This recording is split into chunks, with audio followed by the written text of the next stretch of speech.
نحمده ونصلي على رسوله الكريم اما بعد۔ سورۃ الانفال کی ابتدا سے 10ویں پارے کے آخر تک تراویح میں آپ حضرات نے قرآن مقدس کی تلاوت سنی ہے۔ انفال کا ترتیب میں 8واں نمبر ہے۔ 88 نمبر پر مدینہ طیبہ میں نازل ہوئی۔ انفال جمع ہے نفل کی۔ شریعت کی اصطلاح میں مال غنیمت کو انفال کہا جاتا ہے۔ مال غنیمت کے احکامات اس صورت میں بیان ہوئے ہیں، اس مناسبت سے اس کا نام سورۃ الانفال ہے۔ خاص طور پر اس سورت کا جو موضوع ہے وہ جہاد فی سبیل اللہ۔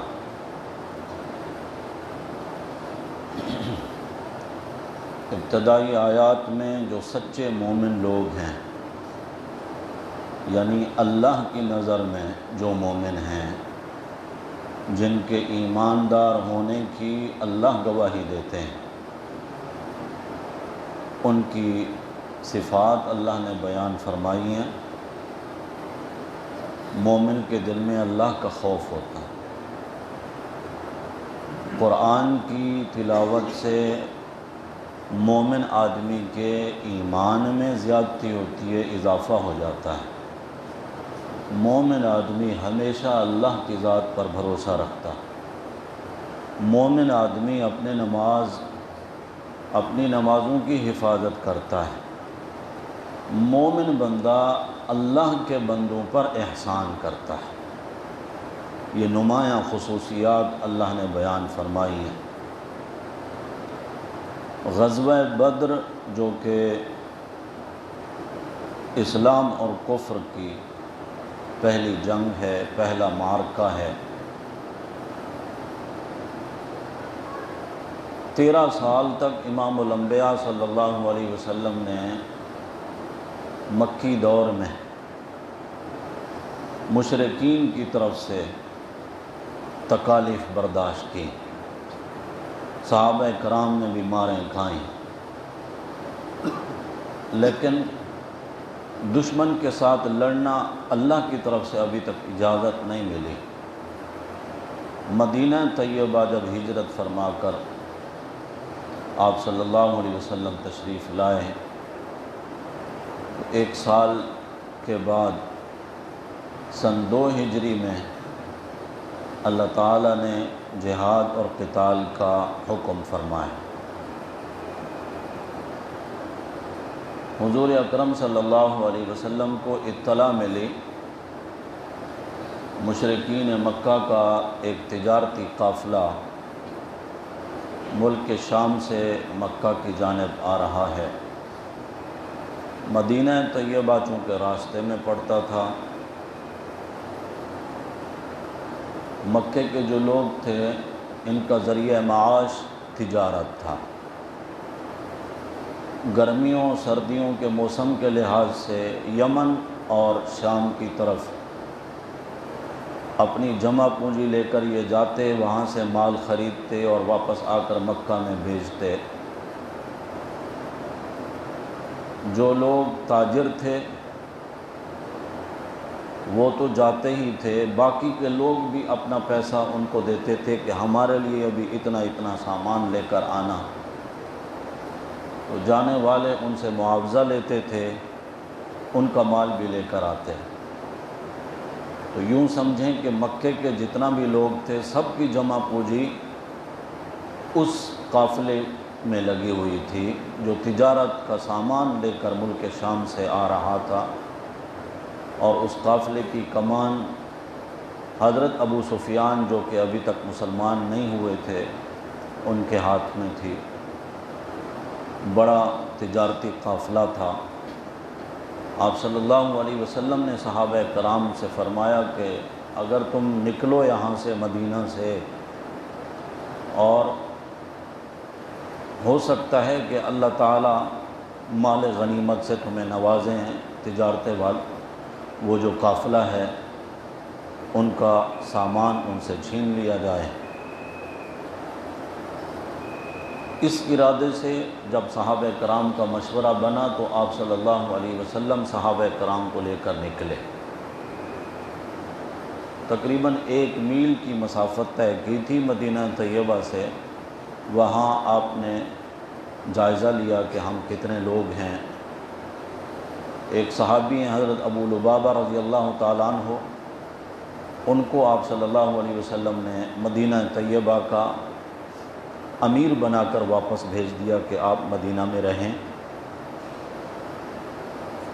حضرت عثمان غنی رضی اللہ تعالیٰ عنہ نبی پاک صلی اللہ علیہ وسلم کے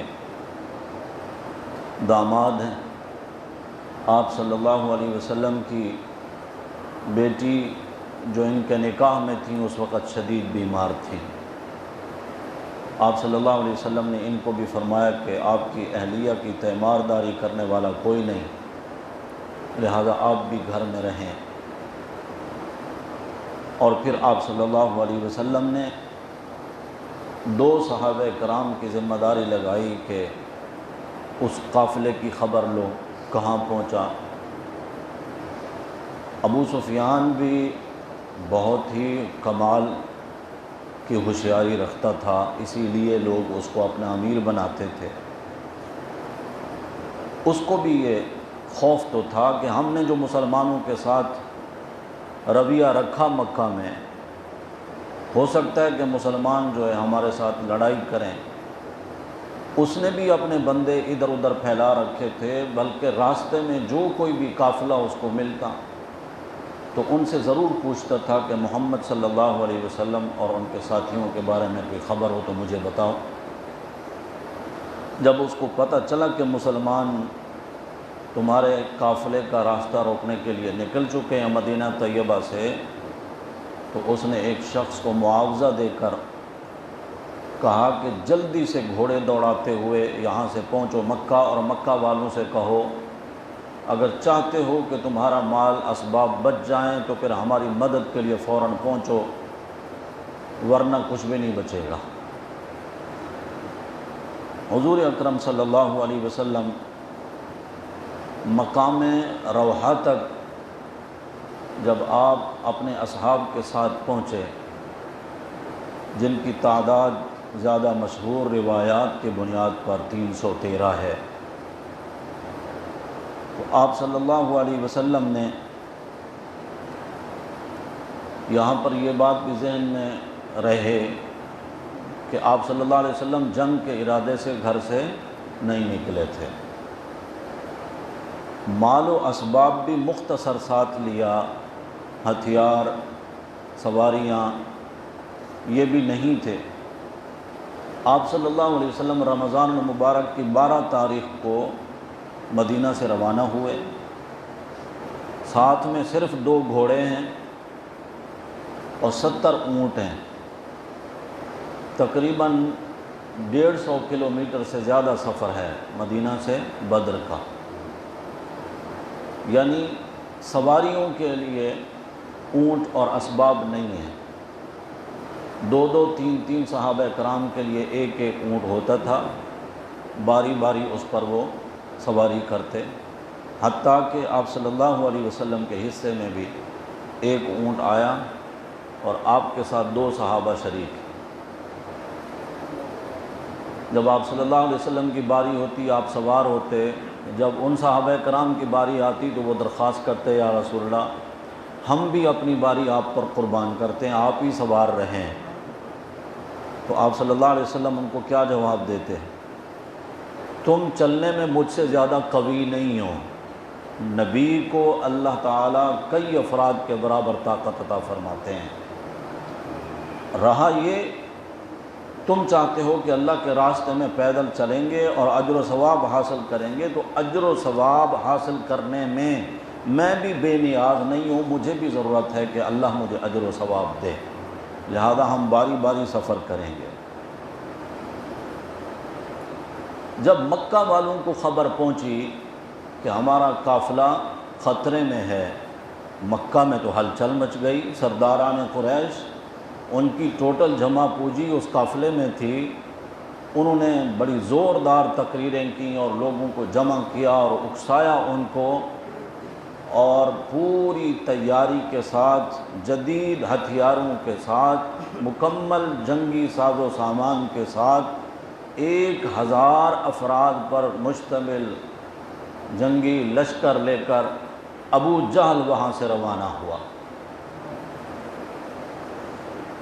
جن کے پاس ہر طرح کا ساز و سامان موجود ہے۔ ادھر جب آپ صلی اللہ علیہ وسلم نے مقام روحا، جہاں پر بیار روحا کے نام سے کنواں بھی ہے، اس سے ذرا آگے پہنچے تو آپ صلی اللہ علیہ وسلم کو بھی پتہ چلا، آپ کے خبر لینے کے لیے جو صحابہ کرام گئے تھے انہوں نے آ کر بتایا کہ یا رسول اللہ، مکہ والے بھی اپنے قافلے کو بچانے کے لیے نکل پڑے۔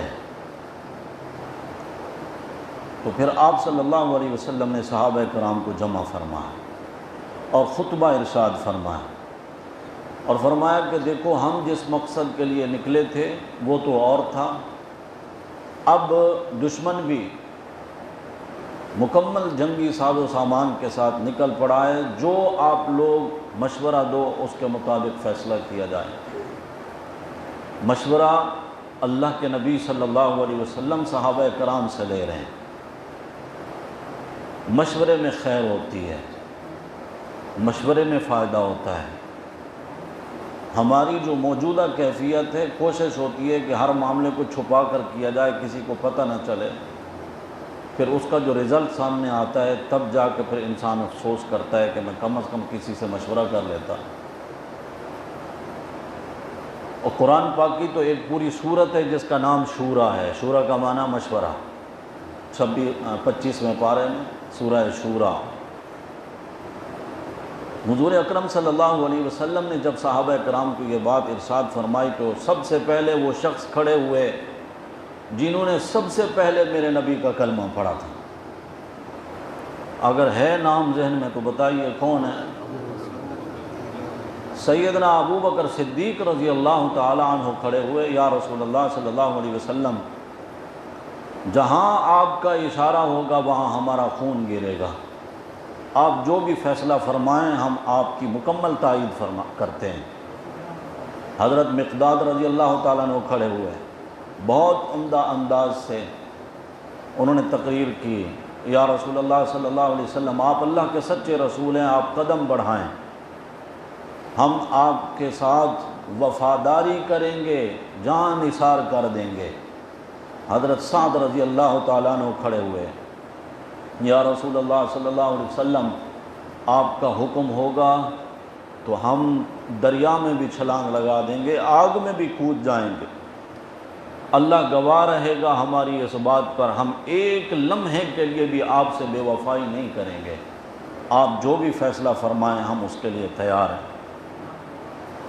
غیرت ایمانی کا تقاضا یہ تھا کہ اب دشمن سے آنکھیں چرا کر یہاں سے واپس نہیں جانا چاہیے، اگر وہ نکل پڑا ہے تو اب پیٹھ دے کر واپس نہیں جانا،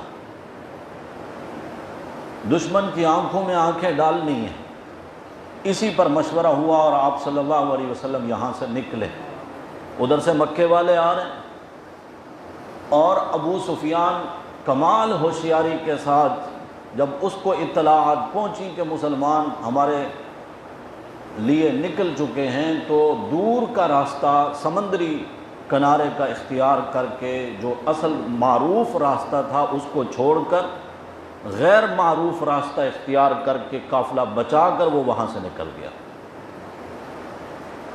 اب یہ ساری باتیں میرے اللہ کے تو علم میں تھی نا، اللہ نے چونکہ یہ بھیڑ کرانی تھی، جنگ کرانی تھی، اس وجہ سے اللہ رب العزت نے وہ چلے گئے وہاں سے، اور مقام بدر میں ادھر سے مسلمانوں کی جماعت اور ادھر سے کافروں کے لشکر کو اللہ نے آمنے سامنے کر دیا۔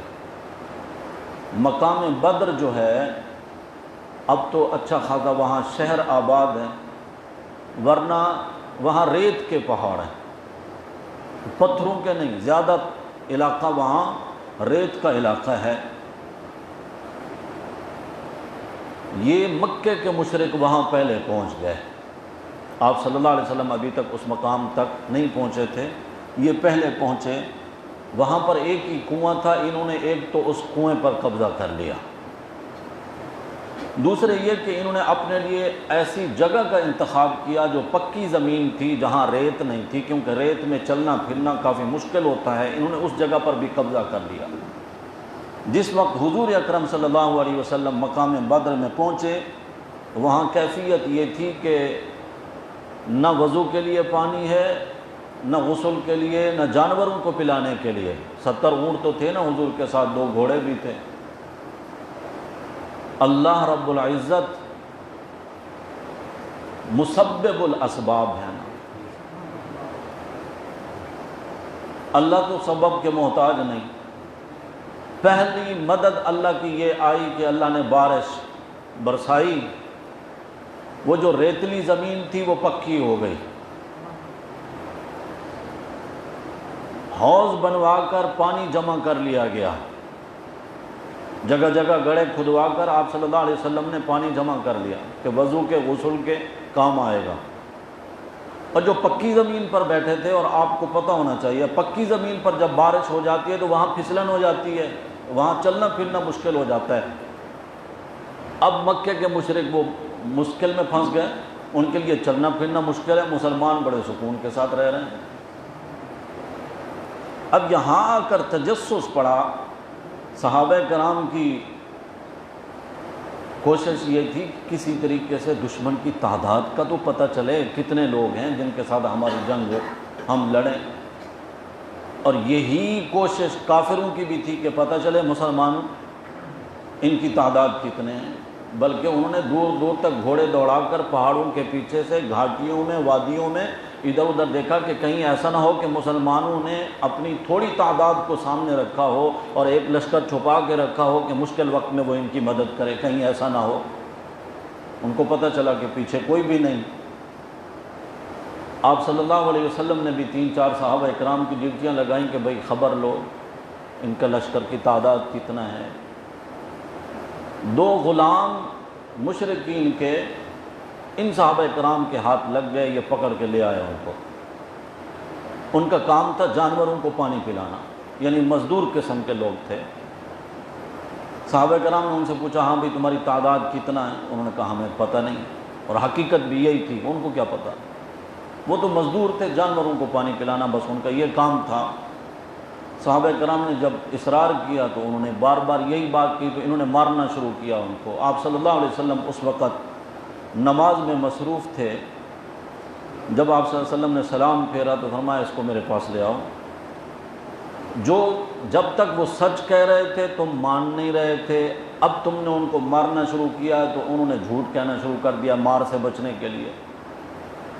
پھر آپ صلی اللہ علیہ وسلم نے بڑی حکمت اور دانائی کے ساتھ ان سے پوچھا ہاں بھئی کیا کام کرتے ہو؟ انہوں نے کہا مزدوری کرتے ہیں، جانوروں کو پانی پلاتے ہیں۔ اچھا، روزانہ آپ کے ہاں کھانے تو پکتے ہوں گے، کتنے اونٹ ذبح ہوتے ہیں؟ انہوں نے کہا جی ہمارے ہاں 10 اونٹ ذبح ہوتے ہیں۔ آپ صلی اللہ علیہ وسلم نے صحابہ کرام سے فرمایا ان کو چھوڑ دو، میں نے ان کے لشکر کی تعداد معلوم کر لی۔ میرے نبی صلی اللہ علیہ وسلم سے بڑھ کر دانا اور سمجھدار کوئی نہیں۔ وجہ اس کی یہ ہے کہ میرے نبی صلی اللہ علیہ وسلم کو اللہ نے جو کچھ بھی عطا فرمایا ہے، پھر میرے نبی سے بڑھ کر پھر کسی کو نہیں عطا فرمایا۔ مرتبہ ہو، حسن ہو، نبوت ہو، اللہ نے باقیوں سے اعلیٰ اور افضل عطا فرمائی ہے، تو دانائی اور سمجھ بھی اللہ نے میرے نبی صلی اللہ علیہ وسلم کو سب سے زیادہ عطا فرمائی۔ آپ نے فرمایا ان کے لشکر کی تعداد ہے 1000۔ صحابہ حیران رہ گئے، یا رسول اللہ آپ کو کیسے پتہ چلا؟ فرمایا 1 اونٹ 100 افراد کے لیے کافی ہوتا ہے، اور وہ بتا رہے ہیں کہ 10 اونٹ ذبح ہوتے ہیں، تو بات بالکل واضح ہو گئی کہ ان کے لشکر کی تعداد جو ہے 1000 ہے۔ صحابہ کرام نے آپ صلی اللہ علیہ وسلم کے لیے اونچے ٹیلے پر ایک چھپر بنوایا، عریش عربی میں کہتے ہیں اس کو۔ وہاں آج مسجد عریش قائم ہے۔ ہم تو 2-3 دفعہ دیکھ کر آئے ہیں، اللہ تعالیٰ آپ میں سے جنہوں نے نہیں دیکھا اللہ ان کو وہ مقام دکھائے، کیونکہ وہی تو وہ مقام ہے۔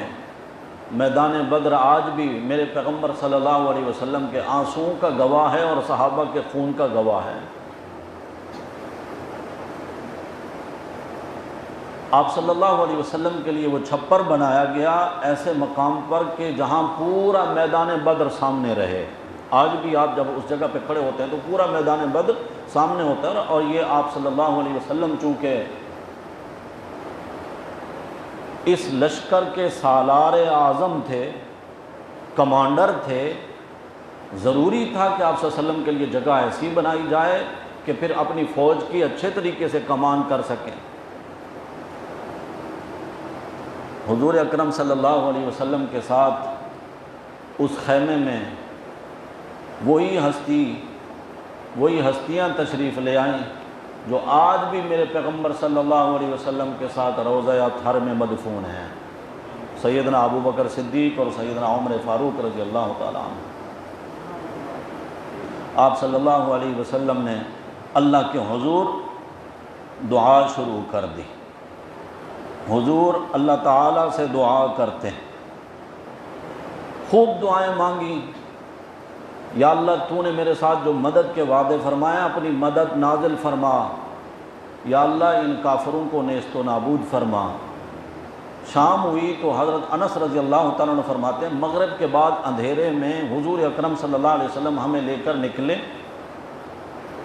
میدان بدر میں ہم چل لیں۔ حضور بتا رہے ہیں اللہ نے مجھے دکھا دیا ابو جہل یہاں قتل ہوگا، امیہ یہاں مارا جائے گا، عتبہ فلاں جگہ پر قتل ہوگا۔ وہ جگہیں آپ صلی اللہ علیہ وسلم نے دکھا دیں۔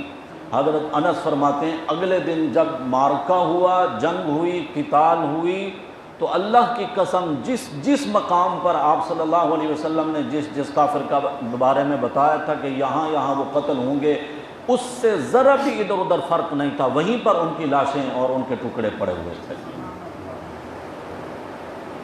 حضور اکرم صلی اللہ علیہ وسلم رات گزاری، صبح آپ صلی اللہ علیہ وسلم نے ہی صحابہ کرام کو نماز کے لیے جگایا۔ الصلاۃ عباد اللہ، اے اللہ کے بندو نماز کا وقت ہو گیا۔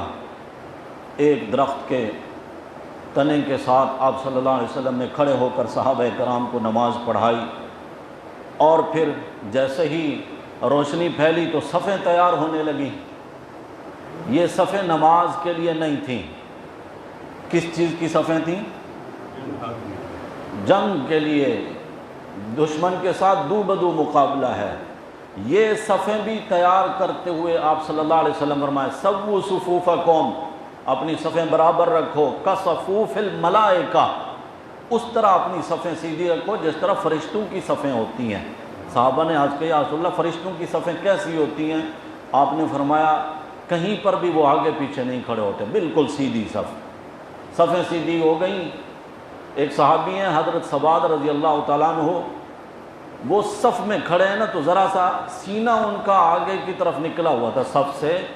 آپ صلی اللہ علیہ وسلم کے ہاتھ میں وہ تیر تھا، تو تیر کے ساتھ آپ نے ان کے پیٹ کی طرف چوکا دیا، پیچھے ہو کے کھڑے ہو، صف سیدھی کرو۔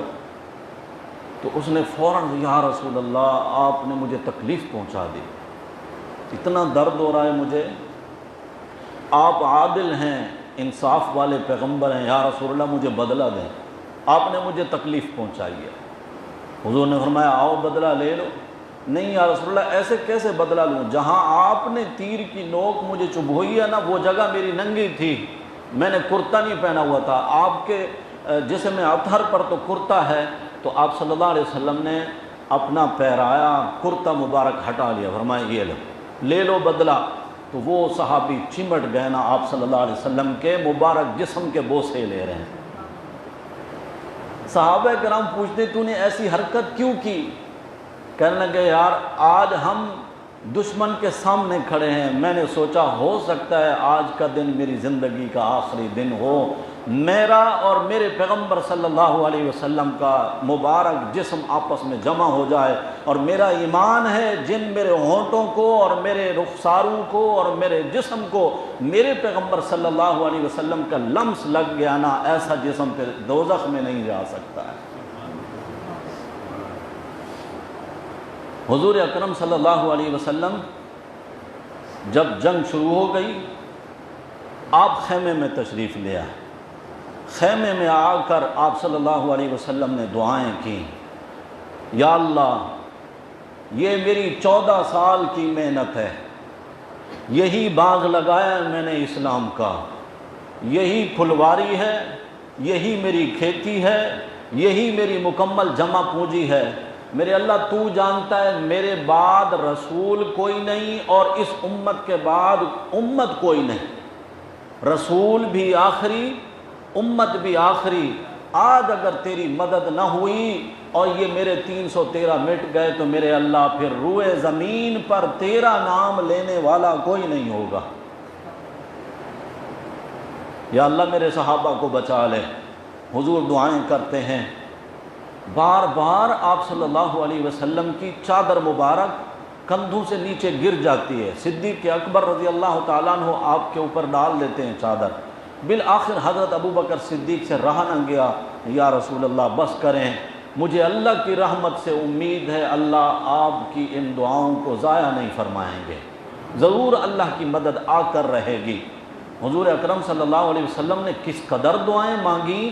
حضرت علی رضی اللہ تعالیٰ عنہ فرماتے ہیں میں لڑنے کے لیے نکلا، لڑتے لڑتے پھر میں آیا حضور کے خیمے کی طرف۔ ہو سکتا ہے یہ ذہن میں آتا ہو کہ حضور کی خیریت بھی دیکھ لوں، آپ صلی اللہ علیہ وسلم تو خیریت سے ہیں، اور آپ کے ارد گرد تو ایک حفاظتی دستہ تھا ہی صحابہ کرام کا جو آپ کی پہرے داری پر حضرت سعد رضی اللہ تعالیٰ عنہ جن کے کمانڈر تھے۔ حضرت علی فرماتے ہیں میں نے آ کر دیکھا حضور اکرم صلی اللہ علیہ وسلم سجدے میں ہیں اور کیا فرما رہے ہیں، یا حی یا قیوم، یا حی یا قیوم، یا حی یا قیوم۔ فرماتے ہیں میں چلا گیا، پھر لڑتا رہا، پھر واپس آیا تو اسی کیفیت میں حضور کو دیکھا، حضور یہی کہے جا رہے ہیں۔ پھر میں چلا گیا، پھر کچھ دیر کے بعد میں واپس آیا تو حضور اسی کیفیت میں کس کو پکار رہے ہیں، مدد کس سے مانگ رہے ہیں، اور کن الفاظ کے ساتھ مانگنی ہے وہ الفاظ بھی میرے نبی صلی اللہ علیہ وسلم نے سکھا دیے۔ میری امت کے لوگوں، جب کبھی تمہیں کوئی ایسی ضرورت پڑے اللہ سے مدد مانگنی ہو تو پھر یا حی یا قیوم، یا حی یا قیوم کے واسطے سے اللہ کے مبارک اسماء، ان کے واسطے سے اللہ سے مدد مانگنا۔ سید عطاء اللہ شاہ بخاری رحمت اللہ علیہ، نام سنا ہے؟ قادیانیت کے خلاف بہت بڑا کام کیا، ختم نبوت کی پہرے داری اور چوکی داری کی، ہمارے ملتان کے تھے، یعنی ان کی زندگی مکمل انگریز کے خلاف بغاوت اور پیغمبر صلی اللہ علیہ وسلم کی ختم نبوت کے لیے کام کرنا۔ کسی نے پوچھا تھا نا شاہ جی سے، شاہ جی آپ کی زندگی کیسی گزری؟ فرمایا آدھی ریل میں آدھی جیل میں، آدھی زندگی حکومت وقت کی مخالفت کی وجہ سے جیل میں گزری، آدھی زندگی دشمنان اسلام کا تعاقب کرتے ہوئے ریل میں گزر گئی، یا سفروں میں گزر گئی یا قید میں گزر گئی۔ ان کا اپنا ایک انداز تھا۔ شاہ جی موچی دروازہ لاہور میں خطاب فرما رہے تھے، ننگے سر ہیں، زلفیں بکھری ہوئی ہیں، بڑے جلال کے ساتھ بیان فرماتے تھے، آل رسول تھے۔ کہنے لگے عطاء اللہ کہتا ہے، عطاء اللہ میرا دل یہ چاہتا ہے، یعنی اپنے آپ کے بارے میں بتانے لگے، میں جب پیغمبر صلی اللہ علیہ وسلم کے حسن کو دیکھتا ہوں، آپ کی مبارک زلفوں کے وہ بل گھنگریالے ان کو دیکھتا ہوں، پیغمبر کی مبارک پیشانی کو دیکھتا ہوں، یعنی احادیث کی روشنی میں پیغمبر صلی اللہ علیہ وسلم کا سراپا جب دیکھتا ہوں تو میرا دل یہ کہتا ہے کہ عطاء اللہ اس کے سامنے جھک جا، سجدہ کر اس کو تعظیم کا۔ پھر جب میں میدان بدر میں دیکھتا ہوں کہ یہی ہستی اس ہستی کے سامنے سجدہ ریز ہو کر یا حیو یا قیوم کی صدائیں لگا رہی ہے، تو پھر میں کہتا ہوں عطاء اللہ ان کے سامنے نہیں، ان کے سامنے جھک جن کے سامنے یہ بھی جھک جاتے ہیں۔ ہمیں اللہ کے نبی صلی اللہ علیہ وسلم نے مانگنے کا طریقہ اور سلیقہ جو سکھایا ہے، کس سے مانگنے کا سکھایا ہے بھائیو؟ اللہ سے مانگنے کا سکھایا ہے، کیونکہ حضور کو بھی جب ضرورت پڑی ہے تو انہوں نے اللہ سے مانگا ہے۔ مانگتے مانگتے حضور نے سجدے سے سر اٹھایا اور برابر بیٹھے ابو بکر سے کہتے ہیں ابشر یا ابا بکر، ابو بکر خوشخبری ہو، اللہ کی مدد آ گئی۔ یہ جبریل آئے ہیں، ان کے ساتھ میکائیل آئے ہیں، ان کے ساتھ اسرافیل آئے ہیں، اللہ نے فرشتوں کی مدد بھیج دی ہے۔ پہلے 1000 فرشتے آئے، پھر 3000 آئے، پھر 5000 آئے۔ اسی سورہ انفال میں اللہ تعالیٰ نے ان کے بارے میں بتایا، پیچھے سورۃ آل عمران میں بھی اللہ تعالیٰ نے بتایا۔ ایک صحابی دوسرے صحابی کو بتانے لگے، اے میرے بھتیجے، تو اور میں، ہم دونوں اگر آج بھی میدان بدر میں ہوں تو میں تجھے وہ وادی دکھا سکتا ہوں جہاں پر فرشتے نازل ہوئے اور ہماری مدد کے لیے آئے، میں وہ جگہ بھی تمہیں بتا سکتا ہوں۔ تو حضور اکرم صلی اللہ علیہ وسلم نے فرشتوں کا نزول دیکھا، صحابہ کو خوشخبری دی، صحابہ جان نثاری کے ساتھ لڑ رہے ہیں میدان بدر میں۔ ایک صحابی، یہ فرشتے جو مدد کے لیے آئے تھے، فرشتوں کا کام جنگ لڑنا تو نہیں ہے نا، اور فرشتے جنگ لڑے ہیں تو صرف یہی بدر کی۔ غزوہ حنین میں بھی فرشتے نازل ہوئے ہیں، لیکن فرشتوں کے ذریعے اللہ نے رحمت کا نزول فرمایا، تائید ملی، تعداد بڑھی، جنگ یہی لڑی ہے فرشتوں نے۔ تو جو جنگ لڑتے ہیں، جنگ لڑنے کے طریقے بھی تو انہی کو آتے ہیں نا، فرشتے تو جنگ نہیں لڑتے تھے، تو ان کو طریقے اللہ نے سکھا کر بھیجا۔ وہ طریقے کیسے سکھائے؟ اللہ کہتے ہیں سورہ انفال میں فَاضْرِبُوا فَوْقَ الْأَعْنَاقِ وَاضْرِبُوا مِنْهُمْ كُلَّ بَنَانٍ، جو بھی کافر اور مشرک تمہارے سامنے آئے، یا تو ان کی گردنوں پر مارنا ہے یا پھر جسم کے جوڑوں پر مارنا ہے ان کو طریقے اللہ نے سکھائے فرشتوں کو۔ ایک صحابی کہتے ہیں میں نے آواز سنی جیسے کوئی شخص اپنے گھوڑے کو آگے بڑھنے کے لیے آواز لگاتا ہے، میں نے دیکھا کچھ مجھے نظر نہیں آیا، لیکن میرے سامنے جو کافر تھا تھوڑی دیر کے بعد اس کی لاش پڑی ہوئی ہے اور اس کے جسم پر اس طرح کے نشان بنے ہوئے ہیں جس طرح کے آگ کی کوئی چیز کسی کو مار کر جلا دیا جاتا ہے، اور جہاں جہاں آگ والی چیز لگتی ہے تو وہاں پر جلن کے نشان پڑ جاتے ہیں، اس طرح کے نشان پڑے ہوئے تھے۔ میں نے حضور اکرم صلی اللہ علیہ وسلم کو آ کر بتایا، رسول اللہ اس طرح کی کیفیت میں نے دیکھی ہے۔ حضور نے فرمایا یہ تیسرے آسمان کا فرشتہ تھا جس نے اس کافر کو قتل کیا۔ عوف ابن حارث رضی اللہ تعالیٰ عنہ ایک صحابی ہیں، حضور اکرم صلی اللہ علیہ وسلم کی خدمت میں حاضر ہوئے، یا رسول اللہ اللہ کس بات سے خوش ہوتا ہے، اللہ کو ہنسی کس بات پہ آتی ہے؟ حضور اکرم صلی اللہ علیہ وسلم نے فرمایا اللہ اس بات پر خوش ہوتے ہیں بندہ اپنی زرہیں اتار دے اور دشمن کے رن میں صفوں میں ایسا کود جائے اور اپنے ہاتھوں کو دشمن کے خون سے رنگین کر دے، اس سے اللہ خوش ہوتے ہیں۔ انہوں نے اپنی زرہ اتاری، حضور کے قدموں میں لا کر ڈال دی، یا رسول اللہ یہ کسی اور صحابی کو دے دیجیے گا، میں جا رہا ہوں اللہ کو خوش کرنے کے لیے۔ اور جیسے ہی گئے تو لڑتے لڑتے پھر شہید ہو گئے۔ اللہ کی کروڑوں رحمتیں ہوں میرے نبی صلی اللہ علیہ وسلم کے صحابہ کرام پر۔ جنگ کے آغاز پر نبی پاک صلی اللہ علیہ وسلم نے اللہ کے حکم سے ایک مٹھی ریت کی لی اور شاہت الوجوہ شاہت الوجوہ شاہت الوجوہ کہہ کر ایسے جو پھینکی نا، اللہ نے جس طرح احادیث میں آتا ہے کوئی بھی ایسا کافر نہیں تھا جس کے آنکھوں میں اور ناک میں اور منہ میں یہ ریت کے ذرات نہ پہنچائے ہیں۔ اللہ تعالیٰ قرآن پاک میں اسی سورہ انفال میں یہی فرماتے ہیں وَمَا رَمَيْتَ اِذْ رَمَيْتَ وَلَكِنَّ اللَّهَ رَمَا، وہ ریت کی مٹھی آپ نے نہیں پھینکی تھی، وہ اللہ نے ان تک ریت پہنچائی ہے۔ اللہ نے ہر ایک کے منہ اور ناک میں، اور وہ ریت کا پھینکنا تھا کہ ان دشمنوں کے پاؤں اکھڑ گئے۔ امیہ کا نام سنا ہوگا آپ نے، حضرت بلال رضی اللہ تعالیٰ عنہ کے ذکر میں، کہ حضرت بلال کو تپتے ہوئے پتھروں پر لٹایا کرتا تھا، اوپر سے بھاری چٹان رکھتا تھا۔ یہ امیہ بدبخت بھی اس لشکر میں چونکہ شامل تھا۔ حضرت عبد الرحمن ابن عوف رضی اللہ تعالیٰ عنہ، ان کے ساتھ ان کی دوستی تھی، پرانے دور سے چلی آ رہی تھی۔ اب تو حضرت عبد الرحمن بن عوف مسلمانوں کی صف میں، یہ کافروں کی صف میں۔ جب آخر میں جہاد جنگ ختم ہوئی تو پھر یہ تھا نا کہ جو زندہ کافر ہاتھ لگ گئے ان کو قیدی بناؤ، پکڑو، باندھو ان کو۔ جو تو مر گئے مر گئے، جو بھاگ گئے بھاگ گئے، جو ہاتھ لگتے ہیں ان کو باندھو اور قیدی بناؤ، بعد میں ان سے فدیہ لیں گے اور چھوڑ دیں گے، یا جو بھی صورت بنے گی۔ اس طرح کی کیفیت بنی، اور چونکہ یہ پہلا اسلام کا معرکہ تھا، اس میں بہت ساری چیزوں کا ابھی تک صحابہ کرام کو پتہ نہیں تھا۔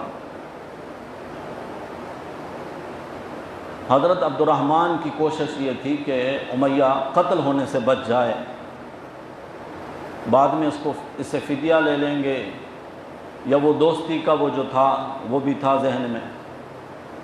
حضرت عبد الرحمن وہ جو ڈھالیں ہوتی ہیں جنگ کو، تیر تلوار کو روکنے کے لیے، وہ ڈھالیں لے کر جا رہے تھے جو انہوں نے کافروں سے چھینی تھی۔ حضرت بلال رضی اللہ تعالیٰ عنہ کی نظر پڑ گئی امیہ پر، انہوں نے آواز لگائی، او دشمن اسلام امیہ، تو بھی یہاں زندہ سلامت ابھی تک موجود ہے، اور آواز لگائی صحابہ کرام کو کہ آ جاؤ جلدی سے۔ تو حضرت عبد الرحمن نے وہ ڈھالیں جو اٹھائی ہوئی تھی وہ جلدی سے پھینکیں اور امیہ کے سامنے آ گئے کہ امیہ قتل ہونے سے بچ جائے۔ امیہ کے بیٹے کو پکڑ کے آگے کیا تو صحابہ کرام نے اس کو بھی قتل کر دیا۔ حضرت عبد الرحمن امیہ کے اوپر لیٹ گئے تو صحابہ کرام نے نیچے سے امیہ کی لاش کو، جسم کو کھینچ کر اس کو قتل کر دیا۔ اسی اثناء میں حضرت عبد الرحمن کو زخم بھی ہو گیا، پھر بھی بچایا نہیں، چھوڑا نہیں اس کو۔ بعد میں حضرت عبد الرحمن ابن عوف رضی اللہ تعالیٰ عنہ ہنستے تھے، کہتے تھے بلال پر اللہ رحم کرے، میری ڈھالیں بھی گئیں، میرے قیدی بھی گئے، نہ میرے قیدیوں کو زندہ چھوڑا گیا، اور ڈھالیں بھی جو میں نے رکھی تھی وہ کوئی اور صحابی اٹھا کر لے گئے۔ ابو جہل جو اس امت کا فرعون ہے، اس کے تذکرے کے بغیر غزوہ بدر کا ذکر نامکمل ہے۔ وہی سپہ سالار اعظم تھا مشرکین کی فوج کا۔ ایک صحابی فرماتے ہیں میں کھڑا تھا، حضرت عبد الرحمن ابن عوف رضی اللہ عنہ فرماتے ہیں میرے دائیں بائیں لڑکے کھڑے ہوئے ہیں، دل ہی دل میں میں یہ سوچ رہا ہوں کاش میرے دائیں بائیں کوئی طاقتور بندہ کھڑا ہوتا، تاکہ دشمن کے ساتھ جب جہاد ہو تو کم از کم ہم دو تین تو اچھے خاصے لڑنے والے ہوں، لیکن میرے دائیں بائیں تو یہ لڑکے کھڑے ہیں، یہ کس کام کے، کیا کر سکتے ہیں۔ اتنے میں ابو جہل گھوڑے پر سوار ہے، اپنی صفوں کا جائزہ لے رہا ہے۔ میرے برابر میں جو لڑکا کھڑا تھا اس نے کہا انکل، چاچو یا عم، ابو جہل کون ہے؟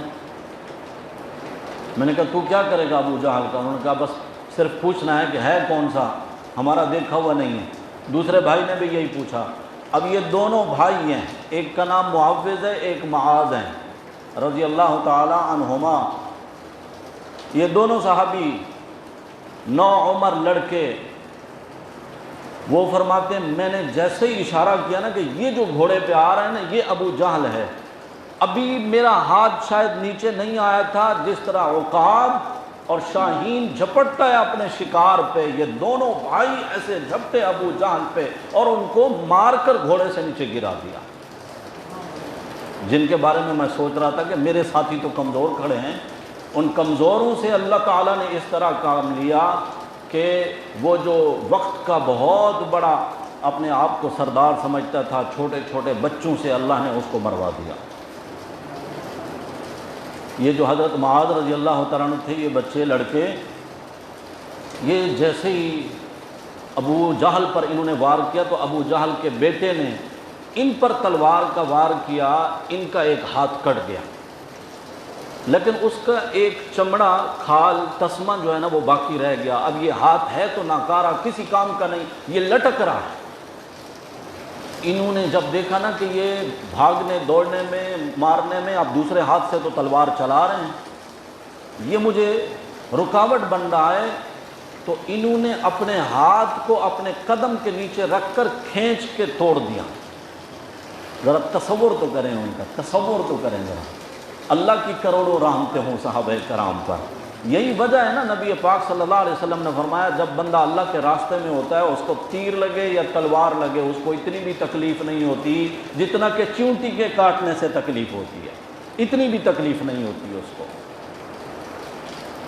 ان میں سے ایک بھائی تو شہید ہو گئے جو حضرت معوذ تھے، معاذ کو اللہ نے لمبی زندگی دی، زخمی تھے تو بعد میں ٹھیک بھی ہو گئے۔ یہ حضرت عثمان رضی اللہ تعالیٰ عنہ کے زمانے میں جا کر ان کی وفات ہوئی ہے۔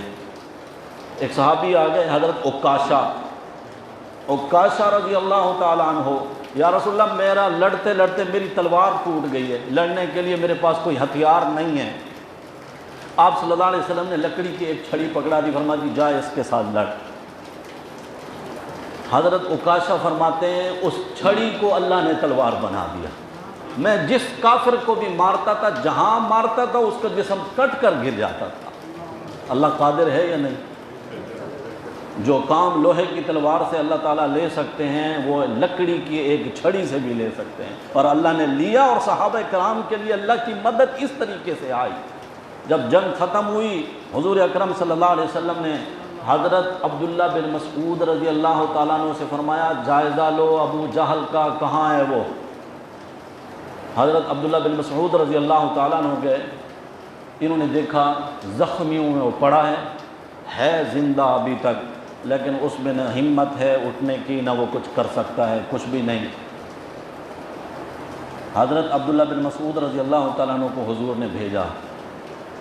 یہ حضرت عبداللہ بن مسعود کے بارے میں ایک نکتہ سنتے جائیے گا۔ حضور نے فرمایا تھا میں جنات کو تبلیغ کرنے کے لیے جا رہا ہوں، میرے ساتھ وہ بندہ چلے جس کے دل میں ایک ذرہ برابر بھی تکبر اور بڑائی نہ ہو۔ حضرت عبداللہ کھڑے ہو گئے، یا رسول اللہ میں، حضور ان کو ساتھ لے کر چلے۔ ظاہر ہے کہ حضرت عبداللہ کو پتہ تھا نا کہ میرے اندر کیا ہے۔ عبداللہ کے دل میں ذرہ برابر بھی تکبر نہیں، اور ابو جہل کے دل میں ذرہ برابر بھی عاجزی نہیں۔ وہ تکبر کا بھرا ہوا ایک پہاڑ ہے، جس کے دل میں تکبر نہیں تھا، اسی سے تکبر کے پہاڑ کو اللہ تعالیٰ نے کٹوایا۔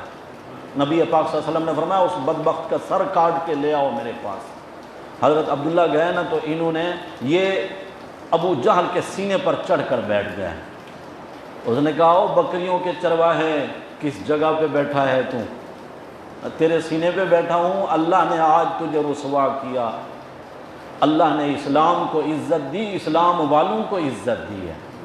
اس نے کہا کیا ارادہ ہے تیرا؟ اس نے کہا آپ کا سر کاٹ کر میں اپنے نبی کے قدموں میں لا کر پھینکوں گا۔ اس نے کہا تیری تلوار کام نہیں، میری تلوار سے میری گردن کاٹ، تیرا کام جلدی آسان ہو جائے گا، یہ میری خاص تلوار ہے۔ اور دیکھ کانوں کے قریب سے نہیں کاٹنا میری گردن کو، ادھر کندھوں سے شانوں کے قریب سے کاٹنا، تاکہ میری گردن بڑی معلوم ہو دیکھنے میں، اور جہاں سر رکھے ہوں تو میرا سر اونچا رکھا ہوا۔ اور اس بدبخت نے کیا کہا؟ کہتا ہے اپنے نبی محمد صلی اللہ علیہ وسلم سے جا کر کہہ دینا جتنی عداوت، دشمنی، بغض، کینہ میں آپ سے رکھا کرتا تھا، آج اس سے بھی ڈبل لے کے جا رہا ہوں میں۔ حضرت عبداللہ نے اس کا سر کاٹا، میرے نبی کے قدموں میں لا کر پھینک دیا۔ آپ صلی اللہ علیہ وسلم نے 3 بار اللہ اکبر اللہ اکبر، کبریائی اور بڑائی کس کی؟ اللہ کی، کہ ہمارا کوئی کمال نہیں، کمال سارے اسی کے ہیں جس نے فرشتے ہماری مدد کے لیے بھیجے، چھڑیوں کو تلواریں بنا دیا اور ہمارے پاؤں جمانے کے لیے بارشیں برسا دیں۔ اس اللہ کی کبریائی اور بڑائی ہے جس نے 313 کے ہاتھوں 1000 والوں کو ملیا میٹ کرا دیا۔ اس اللہ کی بڑائی بیان فرمائی میرے نبی صلی اللہ علیہ وسلم نے۔ اور حضرت عبداللہ نے جب بتایا نا یا رسول اللہ آخری کلمات اور آخری جملے اس بدبخت کے یہ تھے، تو نبی پاک صلی اللہ علیہ وسلم نے فرمایا ایک فرعون موسیٰ کا تھا، ایک فرعون میری امت کا، یہ میری امت کا فرعون ہے، یہ موسیٰ کے فرعون سے بھی بڑا فرعون ہے۔ وجہ اس کی یہ ہے کہ موسیٰ علیہ السلام کا قوم کا جو فرعون تھا وہ جب غرق ہونے لگا تو اس نے کہا تھا آمنت بہ بنو اسرائیل، میں بنو اسرائیل کے رب پر ان کے دین پر ایمان لایا، لیکن اس وقت اس کا ایمان لانا کسی کام کا نہیں تھا کیونکہ موت اس کے سامنے تھی، غرق ہو رہا تھا۔ لیکن یہ فرعون مرتے ہوئے بھی اپنی عداوت اور دشمنی کا اظہار کر کے جا رہا ہے۔ رات گزر گئی، اگلے دن حضور اکرم صلی اللہ علیہ وسلم نے فرمایا اٹھاؤ ان کی لاشیں، ایک مردار کنواں تھا، فرمایا اس میں پھینکو۔ تقریباً 24 کافروں کی لاشیں جو ہے وہ اس کنویں میں ڈالی گئی۔ ایک صحابی ہیں میرے نبی صلی اللہ علیہ وسلم کے، حضرت حذیفہ رضی اللہ تعالی عنہ، ان کے والد کافر تھے، وہ قتل ہوئے، بڑے سردار تھے، ان کا نام تھا عتبہ۔ عتبہ کی لاش جس وقت کنویں میں ڈالنے لگے نا، حضور اکرم صلی اللہ علیہ وسلم شاید توجہ سے دیکھ رہے تھے حذیفہ کی طرف، ظاہر ہے اس کے والد تھے، باپ تھے اس کے۔ آپ صلی اللہ علیہ وسلم نے غم کے آثار دیکھے حضرت حذیفہ کے چہرے پر۔ آپ نے فرمایا حذیفہ ناگوار گزر رہا ہے تجھے تیرے باپ کا اس طرح مردار جانور کی طرح کنویں میں ڈالا جانا۔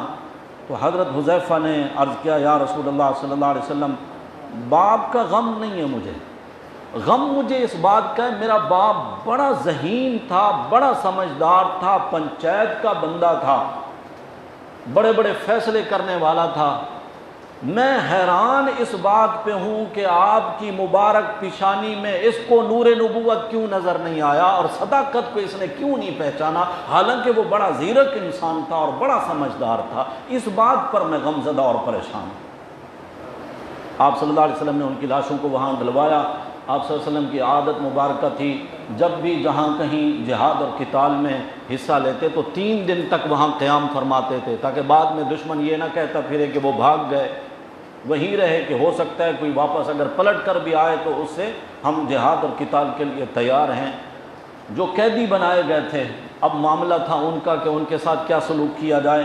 قیدیوں میں کون کون ہیں؟ آپ صلی اللہ علیہ وسلم کے سگے چچا حضرت عباس قیدی ہیں، میرے نبی صلی اللہ علیہ وسلم کے بڑے داماد ابو العاص وہ قیدی ہیں، حضرت علی رضی اللہ تعالیٰ عنہ کے بڑے بھائی عقیل وہ قیدی ہیں، اور اس طرح کسی صحابی کے باپ قیدی ہیں، کسی کا چچا قیدی ہے، کسی کا ماموں قیدی ہے، قیدی بنا کر ان کو لایا گیا۔ آپ صلی اللہ علیہ وسلم نے ایک صحابی سے فرمایا جلدی سے گھوڑے دوڑاؤ، مدینے والوں کو خوشخبری دو، اللہ نے اسلام کو فتح عطا فرمائی ہے اور کفر کا سر اللہ نے نیچے کیا ہے۔ حضرت اسامہ رضی اللہ تعالیٰ عنہ فرماتے ہیں میں نے اپنے والد، اس وقت حضرت اسامہ کی عمر تھی 8 سال، کیونکہ حضور اکرم صلی اللہ علیہ وسلم کی جب وفات ہوئی تو حضرت اسامہ کی عمر تھی 17 سال۔ حضرت اسامہ فرماتے ہیں غزوہ بدر کی ہمیں جب اطلاع ملی اس وقت آپ صلی اللہ علیہ وسلم کی بیٹی حضرت عثمان کی اہلیہ سیدہ رقیہ رضی اللہ تعالی عنہا کا انتقال ہو چکا تھا، ہم ان کو قبر میں دفن کر کے مٹی ڈال رہے تھے کہ ادھر سے خوشخبری کی آواز آئی کہ اللہ نے مسلمانوں کو فتح عطا فرمائی، آپ صلی اللہ علیہ وسلم کی بیٹی کا انتقال ہو گیا۔ حضرت اسامہ فرماتے ہیں میں نے اپنے والد حضرت زید کو دیکھا، وہ مصلی پہ کھڑے ہیں، لوگ ان کے ارد گرد جمع ہیں اور وہ سب کو بتا رہے ہیں امیہ قتل ہو گیا، عتبہ قتل ہو گیا، ابو جہل قتل ہو گیا، فلاں قتل ہو گیا، فلاں قتل ہو گیا۔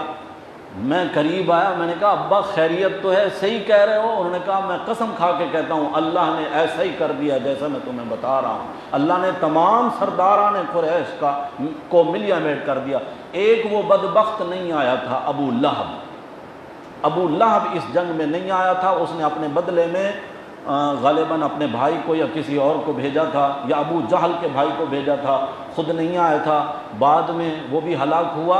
لیکن اس جنگ میں وہ نہیں آیا تھا۔ آپ صلی اللہ علیہ وسلم کے چچا حضرت عباس رضی اللہ تعالیٰ عنہ کو مسلمانوں نے ذرا کس کے باندھ دیا، رسیوں سے کس کے باندھ دیا کہ ہمارے قیدی ہیں۔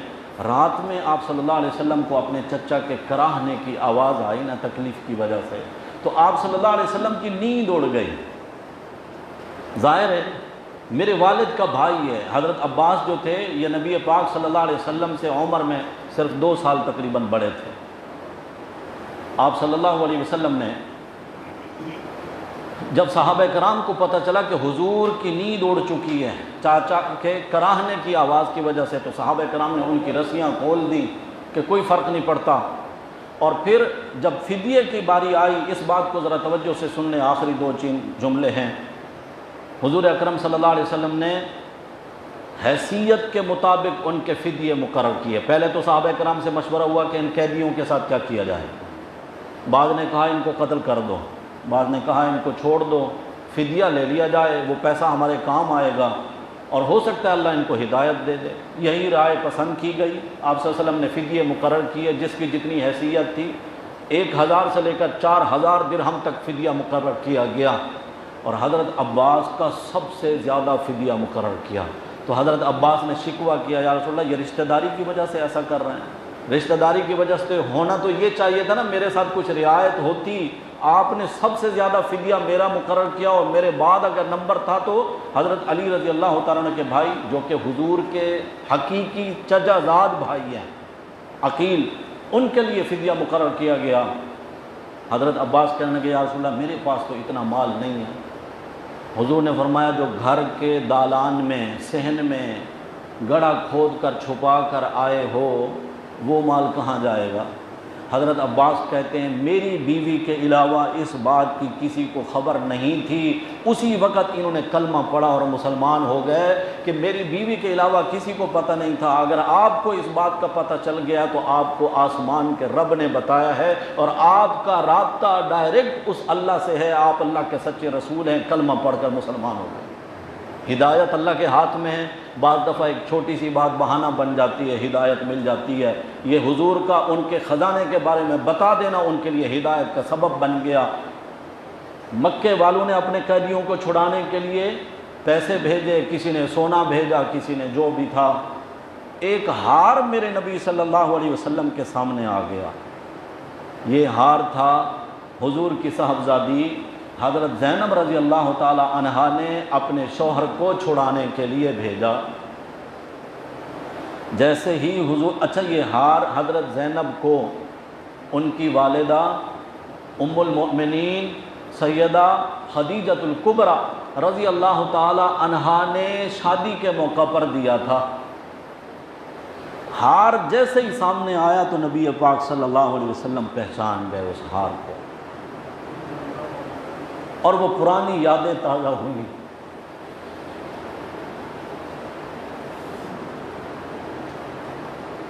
وہ پورا نقشہ آپ صلی اللہ علیہ وسلم کے سامنے آ گیا۔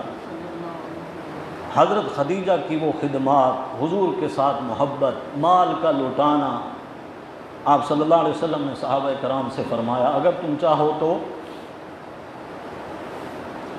یہ ہار بھی واپس کر دو اور اس قیدی کو بھی چھوڑ دو۔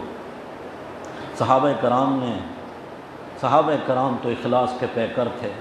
میرے نبی کی خواہش آئے اور صحابہ آگے سے کوئی چوں چراں کریں، سوال ہی پیدا نہیں ہوتا۔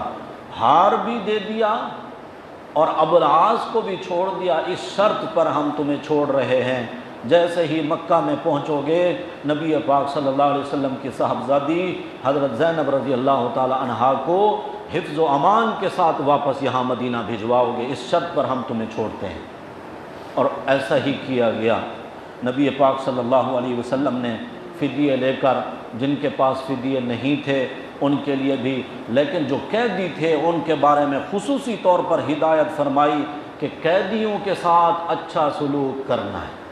یہ قیدی کون تھے؟ کل جنہوں نے میرے نبی کے خلاف تلواریں اٹھائیں، کل جنہوں نے میرے نبی کے خلاف جنگ لڑی ہے، آج وہ قیدی ہیں تو حضور فرما رہے ہیں جو تم کھاؤ وہی ان قیدیوں کو کھلانا، جو تم لباس پہنو وہی ان قیدیوں کو پہنانا، یہ ہے مذہب اسلام۔ اسلام کیا سکھاتا ہے؟ اگرچہ وہ تمہارے دشمن ہیں، وہ تمہارے قاتل بن کر آئے تھے، لیکن اب وہ تمہارے زیر تسلط آئے ہیں تو ان کے ساتھ بھی حسن سلوک۔ مسلمان کا تو پھر اول درجہ ہے، پھر پڑوسی کا تو اول درجہ ہے، پھر ماں باپ کا تو اول درجہ ہے۔ یہاں تو اسلام قیدی کے ساتھ بھی حسن سلوک سکھاتا ہے، اور حسن سلوک کیسا کیا صحابہ کرام نے۔